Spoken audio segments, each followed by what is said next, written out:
السلام علیکم دوستوں، میں ہوں عریج اور آپ ہیں اس وقت میرے یوٹیوب چینل عریشہ ناولز پہ۔ آج ہم ریڈ کریں گے ناول تو عشق تو جنون کی نیکسٹ ایپیسوڈ نمبر 7۔ تو کل بھی ہم نے ریڈ نہیں کی تو آج ہماری کوشش ہوگی کہ ہم 2 ریکارڈ کریں۔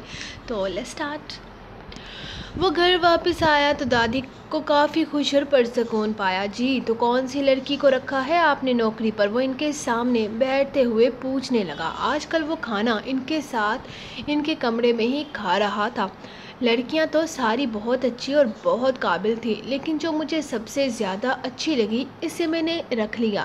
بڑی پیاری لڑکی ہے، آج کا سارا دن میرا اسی کے ساتھ گزرا ہے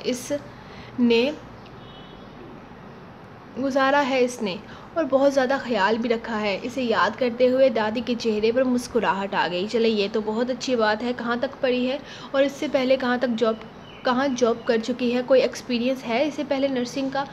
کوئی غلطی تو نہیں ہونی چاہیے۔ پہلی والی نرس کی لاپرواہی سے کام ہرگز نہ کام لے۔ میں کسی قسم کی غلطی برداشت نہیں کروں گا۔ وہ ان کے سامنے بیٹھتا کھانا کھاتے ہوئے بولا۔ ایک بوڑھی مائی کا خیال رکھنے کے لیے بہت زیادہ پڑھا لکھا ہونا ضروری نہیں، اور ضروری نہیں کہ وہ ایکسپیرینسڈ ہو۔ اس نے نرسنگ کا کورس کر رکھا ہے اور غلطی انسان سے ہوتی ہے اور معاف کر دینا ہی بہترین سزا ہے۔ اور ماشاءاللہ مجھے اس لڑکی میں کسی قسم کی کوئی کمی نہیں لگی۔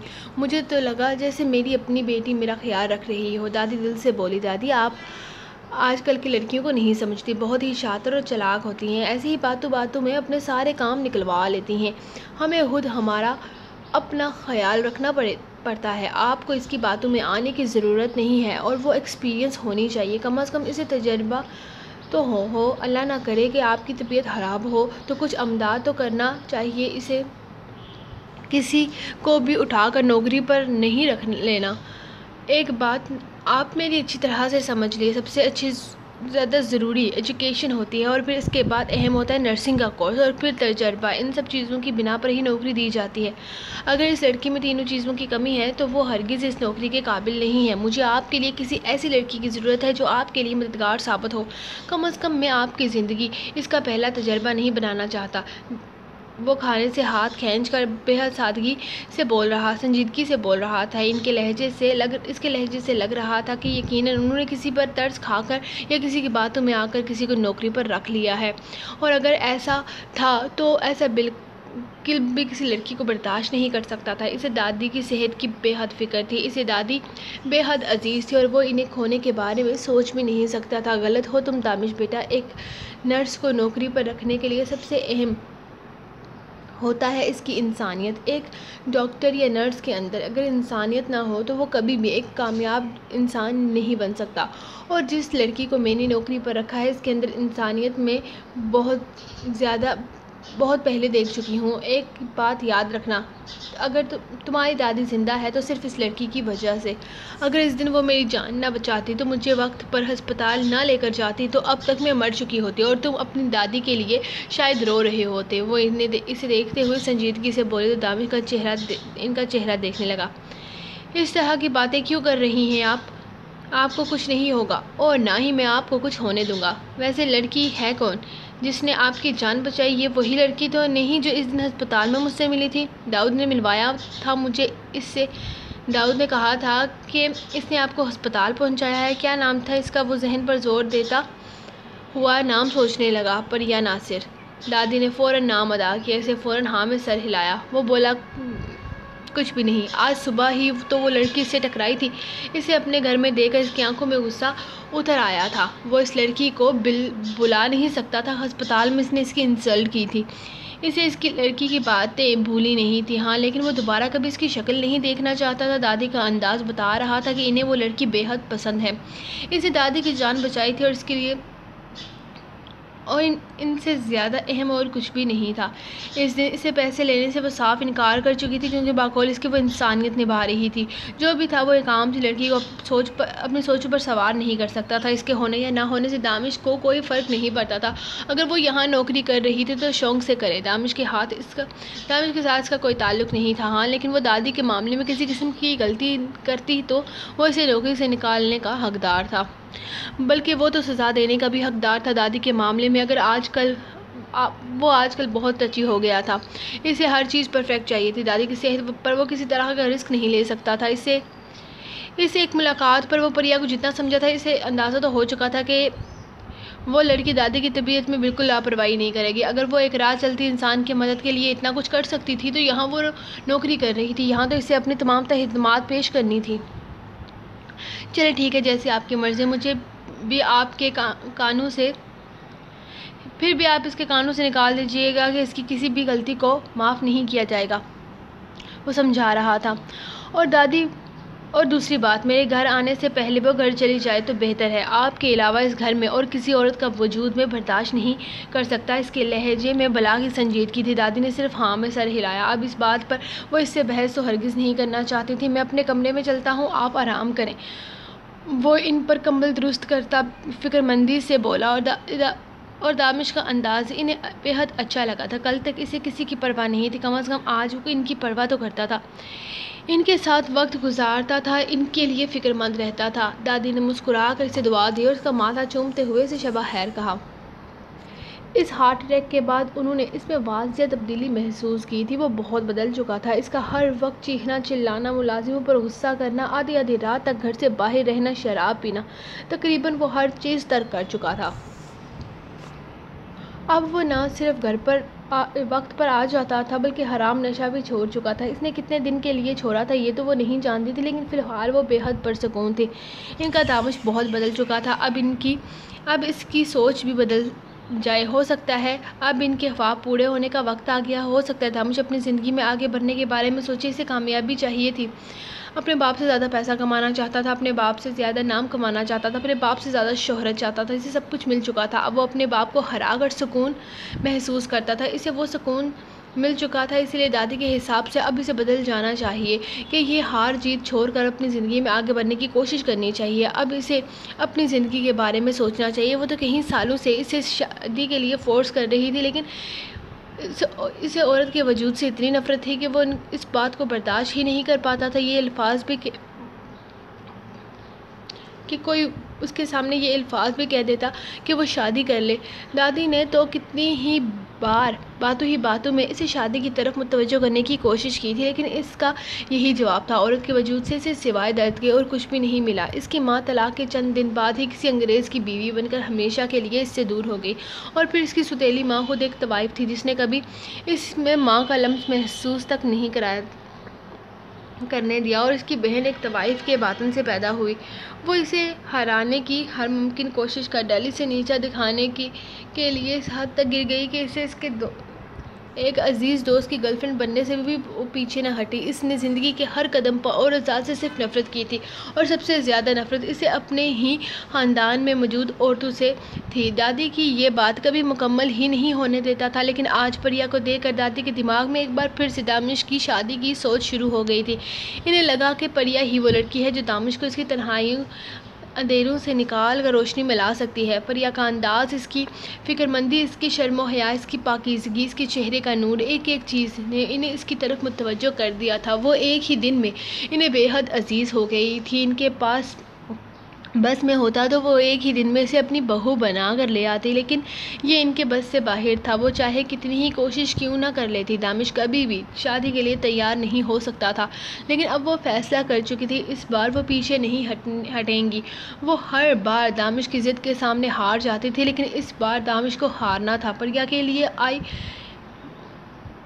ان کے ذہن میں سوچ وہ جھٹلا نہیں سکتی تھی. پریا انہیں اپنے پوتے کے لیے بالکل پرفیکٹ میچ لگی تھی، اور اس پرفیکٹ میچ کو وہ حقیقت بنانا چاہتی تھی. یہ سوچ آج ان کے دماغ میں نہیں آئی تھی، بلکہ جب سے انہیں ہوش آیا تھا. وہ پریا سے ملنا چاہتی تھی، ایک لڑکی جسے وہ تکلیف کی حالت میں دیکھ پائی تھی. انہیں اتنی بھاگ گئی تھی کہ انہیں اپنے پوتے کے لیے پسند آ گئی تھی. اس دن وہ اتنی زیادہ تکلیف میں تھی کہ ان کے دل سے بے ساختہ یہ خواہش نکلی کہ وہ مرنے سے پہلے ایک بار اپنے پوتے کی خوشیاں دیکھ سکیں، وہ اپنے پوتے کو ایک خوشحال زندگی گزارتے دیکھ سکیں. اور پریا کے اندر انسانیت دیکھ کر انہوں نے دعا مانگی تھی کہ کاش یہ لڑکی ان کے پوتے کی زندگی میں شامل ہو جائے.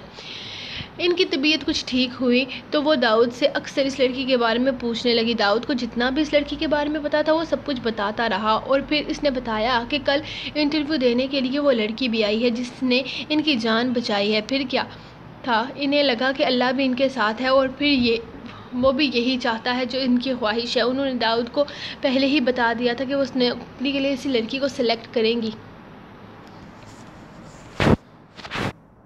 باقی وہ ساری نرس کا کیا کرے گا یہ فیصلہ وہ خود ہی کر لے۔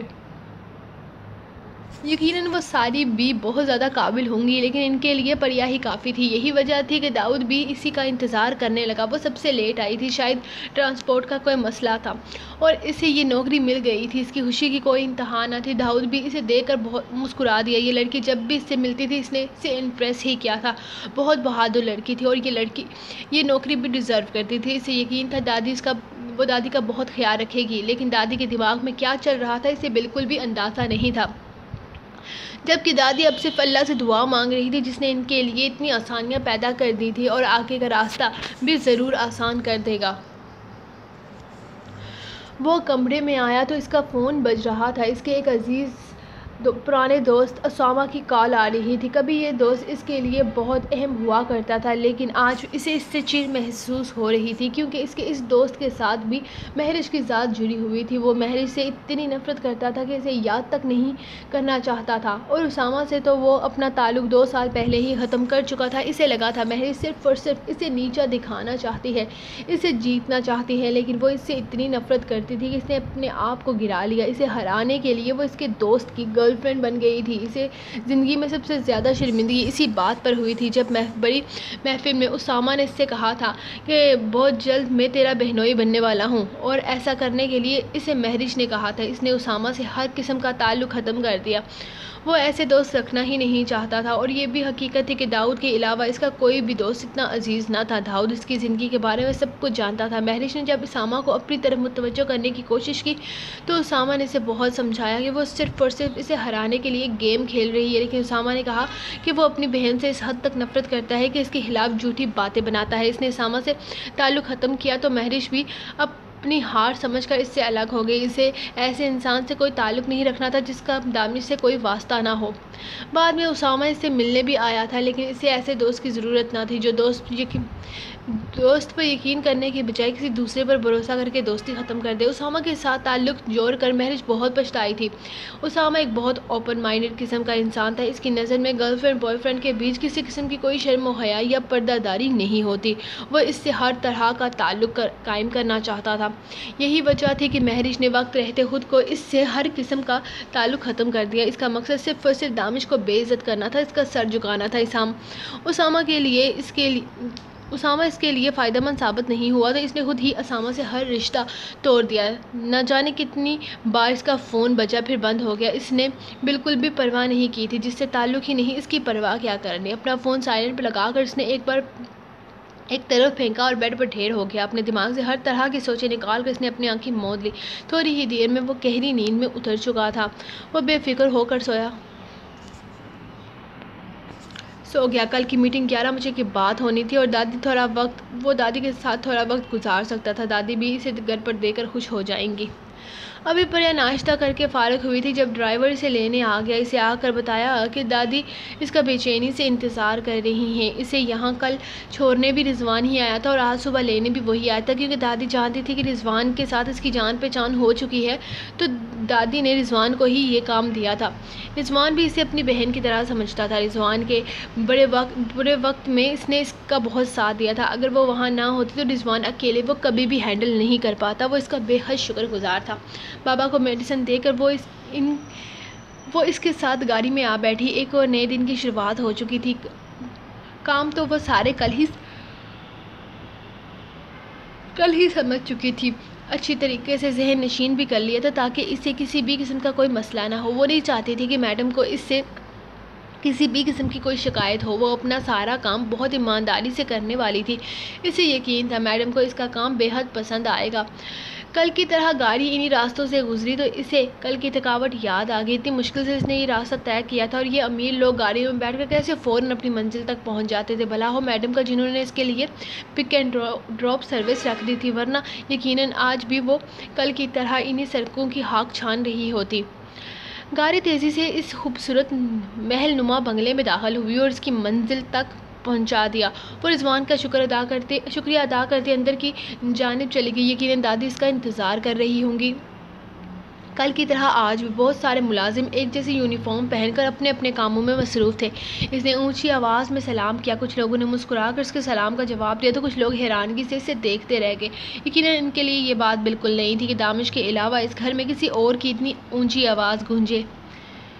ان سب کو اپنے کاموں میں لگے دیکھ کر وہ سیڑھیاں چڑھ گئی، کیونکہ ان کا سارا کام اوپر ہی تھا، کیونکہ میڈم اوپر رہتی تھی۔ وہ تیزی سے سیڑھیاں چڑھتی ابھی آخری سیڑھی پر پہنچی تھی کہ سامنے سے آتے شخص سے ٹکرا کر اس کا دماغ ہل کر رہ گیا۔ ایک سیکنڈ کے لیے وہ بھول گئی تھی کہ وہ کون ہے۔ پھر سامنے والے کی نگاہیں خود پر جمی، اس کی یادداشت واپس آ گئی۔ نہ بات کرنے کی تمیز، نہ چلنے کی۔ تم میری دادی کا خیال رکھو گی؟ بڑے تنزیہ لہجے میں سوال کیا گیا۔ وہ اس وقت اس شخص کے منہ تو لگ کر اپنا منہ کروا نہیں کرنا چاہتی تھی، لیکن اب یہ راستے میں آ گیا تھا۔ اگر وہ اس کا راستہ روک کر نہ کھڑا ہوتا تو وہ نظر انداز کر کے آگے بڑھ جاتی، لیکن وہ تو اتنی مجبور تھی کہ اس کی جانب نگاہ تک نہیں اٹھا پا رہی تھی، کیونکہ اس نے اپنا بدن ڈھکنے کے لیے کوئی بنیان تک نہیں پہن رکھی تھی۔ ایسے میں اسے روبرو رہ کر بات کرنا اس کے بس میں ہرگز نہیں تھا۔ وہ نگاہیں چکائے بس یہاں سے غائب ہو جانا چاہتی تھی، لیکن اس آدمی کو تو شرم و حیا نام کی کوئی چیز چھو کر بھی نہ گزری تھی۔ کیسے بے باکی سے ایک لڑکی کے سامنے کھڑا اپنی باڈی کی نمائش کر رہا تھا۔ تمہیں یہاں کس مقصد کے لیے رکھا گیا ہے اپنے ذہن میں رکھنا۔ فالتو ایکٹیویٹیز میں ٹائم ویسٹ مت کرنا۔ تم یہاں دادی کے لیے رکھی گئی ہو، مائنڈ اٹ، ورنہ تم جانتی ہو کیا ہوگا۔ بار بار بتانے کا عادی نہیں ہوں میں۔ ویسے مجھے یہاں دیکھ کر حیران تو نہیں ہوگی تم؟ وہ کیا ہے نا تمہارا لیکچر اور انسانیت and all that what ever, کیا کہہ رہی تھی تم اس دن؟ مجھے یاد نہیں، اور نہ ہی وہ میرے یاد رکھنے کے لائق ہے، لیکن مجھے پتا ہے تمہیں سب یاد ہوگا، اور یقیناً تم اپنے وہ سارے ڈرامے یہاں بھی کرنے کے ارادے رکھتی ہوگی۔ وہ پتہ نہیں کیا کیا بولے جا رہا تھا، جبکہ پریا بس خاموشی سے اسے سن رہی تھی۔ تو یہاں کھڑی کیوں ہو؟ چلو شروع ہو جاؤ۔ کہاں سے سٹارٹ کرو گی تم اپنے ڈرامے؟ تم اب یہ ڈرامے کرو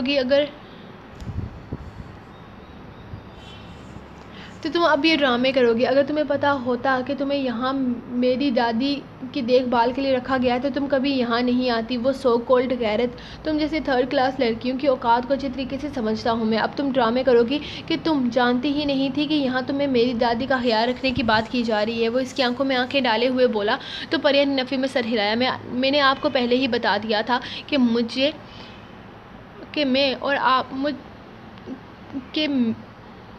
میں اور آپ میں ایک چیز کا فرق ہے، اور وہ فرق ہے انسانیت کا۔ اگر مجھے پتا ہوتا کہ یہاں آپ کی دادی ہیں جن کی کیئر کے لیے مجھے یہاں رکھا گیا ہے، تب بھی میں انکار نہ کرتی، کیونکہ میں آپ کی طرح رشتے دے کر انسانیت نہیں نبھاتی۔ یہاں آپ کی دادی کی جگہ کوئی اور بھی ہوتا تو میں اس نوکری کے لیے کبھی انکار نہیں کرتی، کیونکہ انہیں سچ میں کیئر ٹیکر کی ضرورت ہے۔ اور جہاں تک آپ میری اوقات کی بات کر رہے ہیں تو مسٹر دانش شاہ، اگر آپ مجھے 50,000 روپے دے رہے ہیں تو اس کے بدلے میں آپ کی دادی کی خدمت کروں گی۔ آپ سے ہیرات میں نہیں مل رہی مجھے کہ میں آپ کی فضول باتیں سنوں گی۔ اور ایک اور بات، مجھے یہاں دادی کی نوکری کے لیے رکھا گیا آپ کی فضولیات سننے کے لیے نہیں۔ جاب کی ایگریمنٹ کے مطابق اس نوکری سے مجھے صرف اور صرف دادی نکال سکتی ہیں، تو پلیز آپ اپنا فضول کا ایٹیٹیوڈ کہیں اور جا کر دکھائیں۔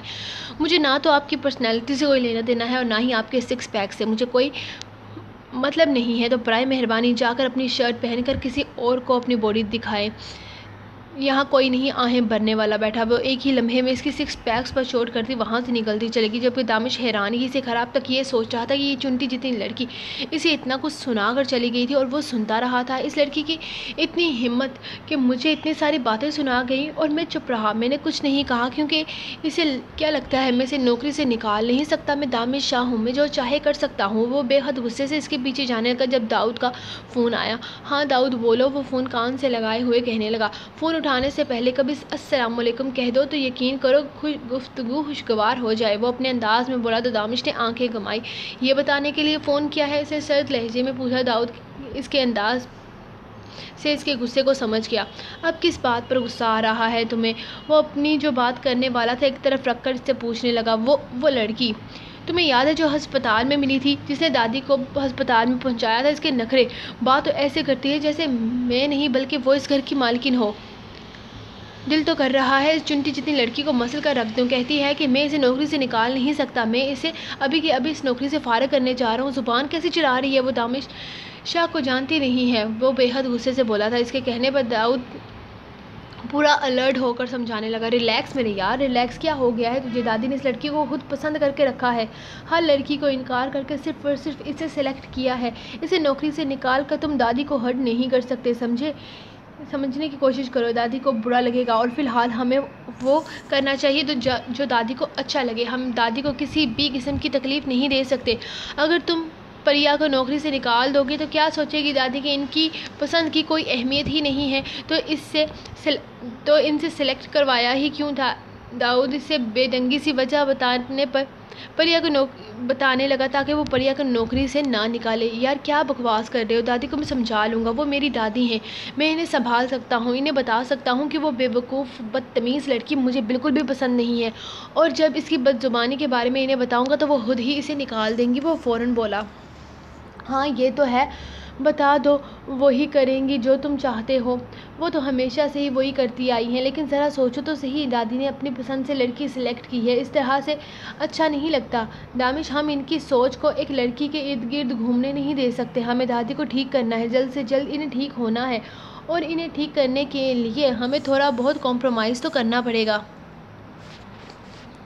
جس لڑکی کو ہم نے نوکری پر رکھا ہے وہ تو تمہیں یاد ہی ہوگی کتنے زیادہ مسئلے میں پڑے تھے ہم لوگ۔ اس لڑکی کو دادی نے خود اپنی پسند سے رکھا ہے تو یقیناً وہ بری نہیں ہوگی، اور ہمیں کوئی فرق نہیں پڑتا کہ وہ تمہارے یا میرے ساتھ کس طرح سے بات کرتی ہے، ہمیں فرق اس طرح سے پڑتا ہے کہ وہ دادی کو کس طرح سے ہینڈل کرتی ہے، دادی کا خیال کس طرح سے رکھتی ہے۔ اگر تمہیں دادی کی طرف سے کوئی لاپرواہی دیکھنے کو ملتی تو تم بے شک اسے نوکری سے نکال دینا، لیکن فی الحال اسے رہنے دو، دادی خود اسے پسند کر چکی ہے۔ میرا نہیں خیال کہ ہمیں ذرا سی بات کے لیے اسے نکال دینا چاہیے، اس میں تمہاری نہیں بلکہ دادی کی خوشی کی بات ہے۔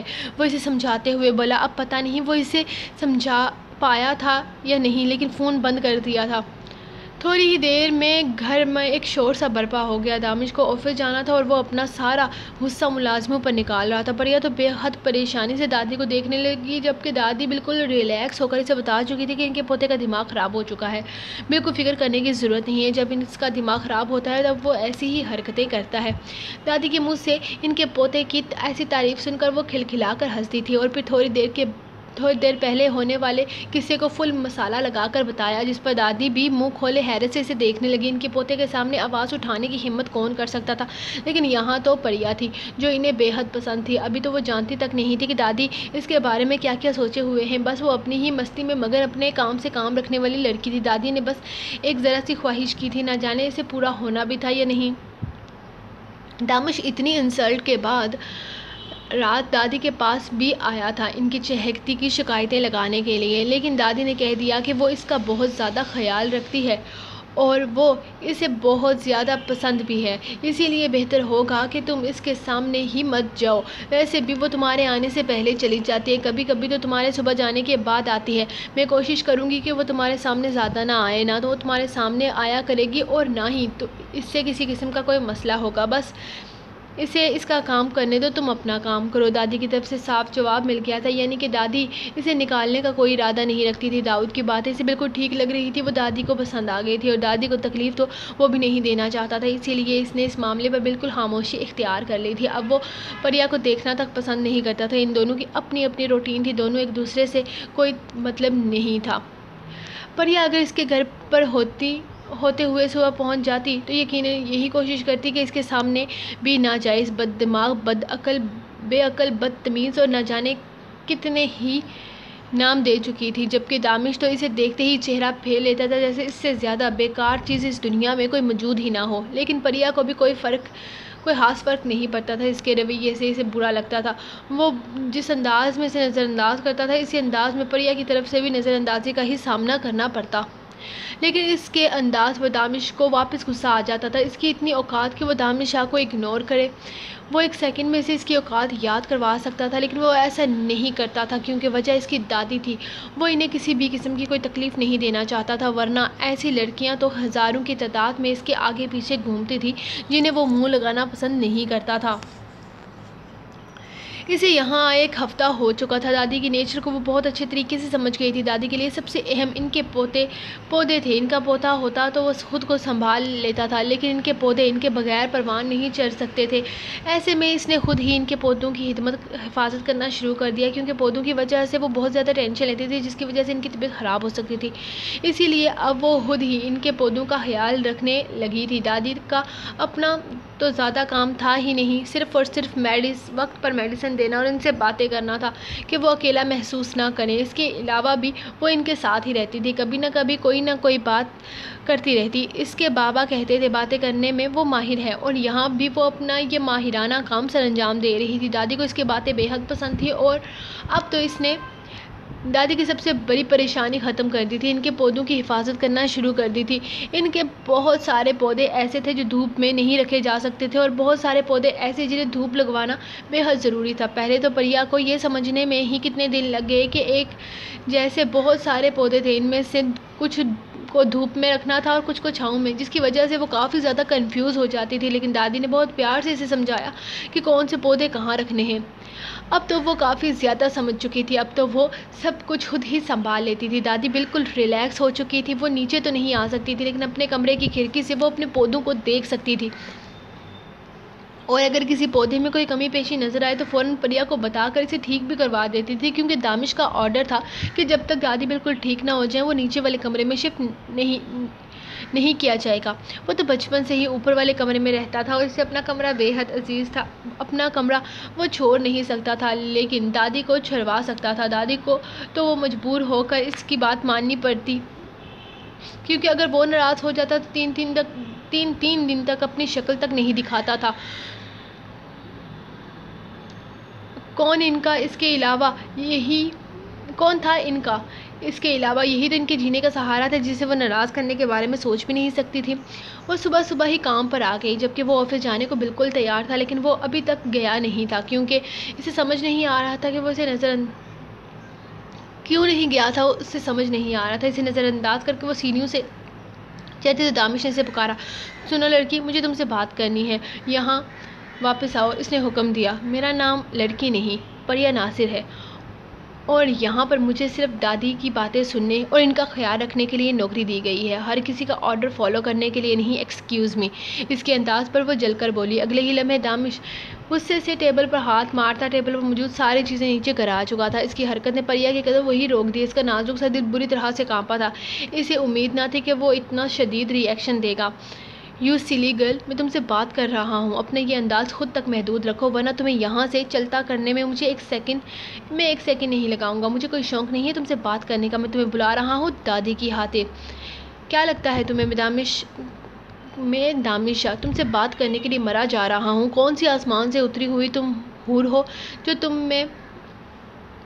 میں تم سے بات کرنے کے لیے تڑپ رہا ہوں؟ کیا ہو تم؟ اوقات کیا ہے تمہاری؟ کام سی لڑکی جس کے پاس نرسنگ کا کوئی ڈپلومہ کورس تک نہیں ہے، لیکن پھر بھی یہاں پر ٹکی ہوئی ہو صرف دادی کی وجہ سے۔ تمہارا بایو ڈیٹا تو میں پہلے دن ہی نکلوا چکا ہوں۔ تم صرف ایک میڈیکل اسٹوڈنٹ ہو جس کی بنا پر یہاں پر عیش کر رہی ہو۔ اپنی اوقات میں رہا کرو، زیادہ آسمان پر اڑنے کی ضرورت نہیں ہے، زمین تک پٹخنا بہت اچھے طریقے سے آتا ہے مجھے۔ وہ بنا لحاظ کے بولا، جبکہ پریا آنکھوں میں نمی اترتے دیکھ کر نہ جانے کیوں خاموش ہو گیا۔ وہ کیا بھول گیا تھا، اسے اپنے الفاظوں کا احساس تک نہیں تھا، لیکن سامنے والے کی آنکھوں سے بہتے آنسو اسے خاموش کر گئے تھے۔ اس میں احساس نامی کوئی چیز نہیں تھی۔ کسی کا دل رکھنا، کسی کا دل اس کی باتوں سے دکھتا ہے یا خوش ہوتا ہے، اسے کوئی پرواہ نہ تھی۔ اسے تو کبھی داؤد کی بھی پرواہ نہیں کی تھی۔ اکثر دادی کے سامنے بھی ایسے الفاظ کا استعمال کر جاتا تھا جو سامنے والے کا دل چیر کر رکھتے تھے، لیکن آج تک کسی نے اسے احساس نہیں دلایا تھا کہ وہ کچھ غلط بول گیا ہے۔ لیکن پریا کی آنکھوں سے بہتے آنسو اسے یہ سوچنے پر مجبور کر گئے تھے کہ اس نے کچھ غلط کہا ہے۔ اسے اس کے سخت لہجے میں اپنا آپ نرم ہو گیا۔ اگر کوئی بھی دادی سے ملنے آئے تو انہیں دادی سے ملنے نہ دینا، چاہے وہ کوئی بھی کیوں نہ ہو۔ سمجھ رہی ہو میری بات کو؟ نرمی سے کہتا آخر میں پھر سے سخت ہو گیا۔ پریا نے تیزی سے ہاں میں سر ہلاتے ہوئے اپنی آنکھوں کی نمی کو صاف کیا۔ ٹھیک ہے، جاؤ، دادی انتظار کر رہی ہوں گی تمہارا۔ وہ اس کے سرخ آنکھیں نظر انداز کرتا چہرہ پھیر گیا۔ پریا آہستہ آہستہ سیڑھیاں چڑھتی اوپر کی جانب جانے لگی۔ وہ سچ میں اپنی اوقات بھول گئی تھی. شاید وہ بھول گئی تھی کہ وہ یہاں اس گھر میں صرف ایک چھوٹی سی عام سی ملازمہ ہے, اور وہ صرف دادی کی ملازمہ نہیں ہے بلکہ اس شخص کی بھی ہے جو اسے پیسے دینے والا ہے. نہ جانے کیوں اسے ایسا لگا جیسے دانش اسے بات کرنے کے لیے پکار رہا ہو. بس اسی لیے اسے احساس ہی نہ ہوا کہ وہ اتنے خراب لفظ استعمال کرے گی, لیکن سامنے والے نے کون سا اس کے لفظ کا پاس رکھا تھا. وہ بھی تو اس کے الفاظ لوٹا چکا تھا, لیکن اس کے الفاظ اس کا دل چیرنے والے تھے. وہ 2 منٹ میں اسے اس کی اوقات یاد کروا گیا تھا. اسے بتا گیا تھا کہ وہ صرف اس گھر میں کام سے نوکرانی ہے. اگر وہ دادی کے لیے اہم ہے تو اس کا یہ ہرگز مطلب نہیں ہے کہ وہ سب کے لیے اہم ہوگی. باقی سب کے لیے وہی ہے جو یہاں بن کر آئی ہے. دادی کی کیئر ٹیکر سے سوچ لیا تھا کہ آج کے بعد وہ کبھی بھی دانش کے سامنے اونچی آواز میں بات نہیں کرے گی. وہ لمحے میں سامنے والے کو اس کی اوقات یاد دلا دیتا تھا, اور پریا ہرگز اس کے سامنے اپنے آپ کو ڈی گریڈ نہیں کرنا چاہتی تھی. اپنے آنسو صاف کرتی وہ مسکراتے ہوئے چہرے کے ساتھ دادی کے کمرے میں داخل ہوئی, جو یقیناً اس کی منتظر تھی. سو گائز, یہ بھی آپ لوگوں کو آج کے ایپیسوڈ ملیں گے نیکسٹ ایپیسوڈ کے ساتھ. تب تک کے لیے اپنے ڈیڈی کو دیں اجازت اور دعاؤں میں یاد رکھیں. اللہ حافظ.